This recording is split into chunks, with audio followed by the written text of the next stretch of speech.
Good morning, campers. This is Crusader Rabbit KBNY 5962 starting our broadcasting day. Today, for your viewer enjoyment, going to be bringing you an update on our Minox 8mm sub-miniature photography experimentation.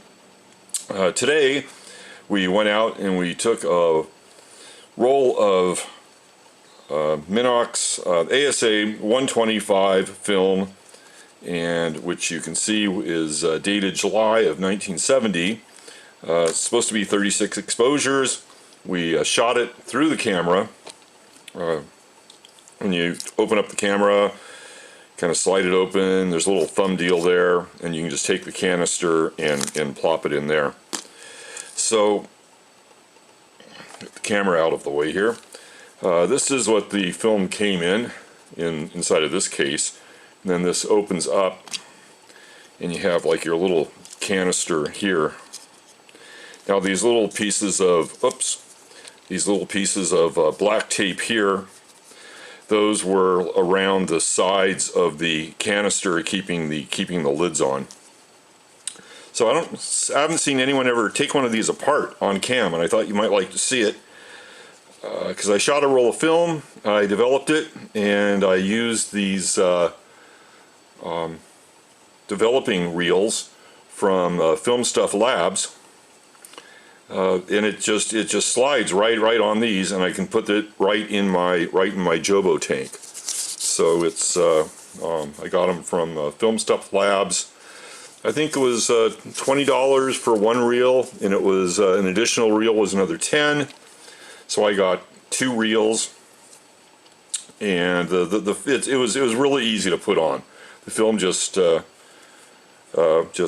slid right in there, and I don't know if you can see how nice and evenly that it actually spooled on there. Maybe you can see that. I don't know. Anyway, this is so it kind of goes into the camera like this, where this is the spooled, undeveloped film, and this is the take-up reel.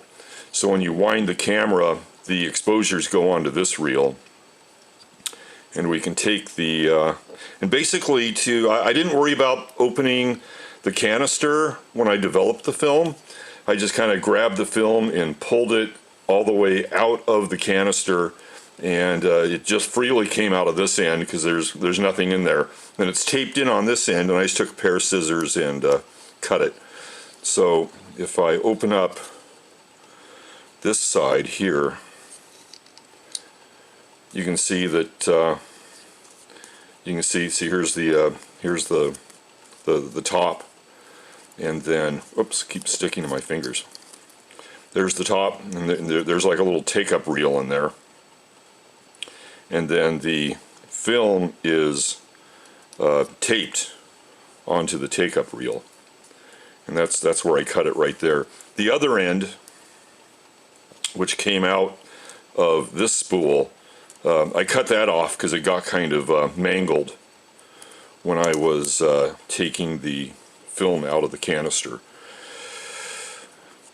And if you ever have seen a Minox developing tank, this would go into a clip, and there'd be a little pin sticking out of the clip that you would take and put in the hole, and then slide in there. And then as you twist the top of the tank down, it actually unspools. It's like a daylight developing tank, so it actually unspools the film out of here onto the reel as it's going into the dark tank, and then you get to the end and you have to snip it or something. Yeah, anyway, so that's this, and this is these were the tapes that kept the top of the cassette on, and the cassettes came in like these little boxes, and then you had 2 boxes per retail box. Now, when I was taking the pictures, I was kind of figuring I would do F16, Sunny 16 rules. So it's ASA 125, which would be a shutter speed of 100, and then you would set to F16, but you can't set to F16 because the aperture of the Minox camera is set to, probably says right there, well, it's upside down. You can probably read it there. It's set to maximum aperture f3.5, and it's static. So normally I need to be at f16 for Sunny 16, right? So that's 1, 2, 3, 4, 5 stops. I'm going to be overexposed.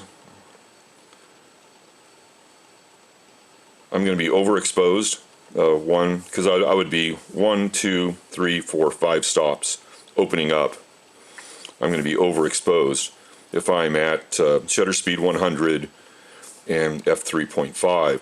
So I can increase my shutter speed 1, 2, 1, 2, 3, and then f3.5.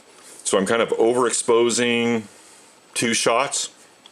But then I thought, you know, it's July 1970, maybe that's okay. I'll go ahead and give that a try. It was a kind of low contrast day anyway, and I actually ended up opening up the shutter a little bit. So this is still wet, but it kind of looks to me like the film didn't really clear. So you can see, I don't know if you can see images on there. I mean, this is like really old film. Can you tell that there's like images on there? They're very, very light, very light images. I'll make another video after the film dries and I try to digitize it. But so I was semi successful actually developing the film, but the thing that was very successful was the development reels that I got from Film Stuff Labs. Film's wet, so it's not going on the reel very easy. When the film was dry and I was in the dark, it went on the reel very simple. It was very smooth. The only problem that I really had was getting the canister out of the actual camera. I had some issues there, but other than that, everything seemed to work out. So I think I'm going to go ahead. Oh, and then the next experiment, we have a film slitter, so we can take 35mm film in, we can take and pull it through, slit it down to 8mm, and then we can open these puppies up and we can curl up our slit 35 fresh 35mm film, put it in these, and then send it through the camera, and then develop, and hopefully we'll have some decent images to show. So I would like to say thanks for tuning in. Hope you enjoyed the show. This is Crusader Rabbit KBNY 5962, ending our broadcasting day.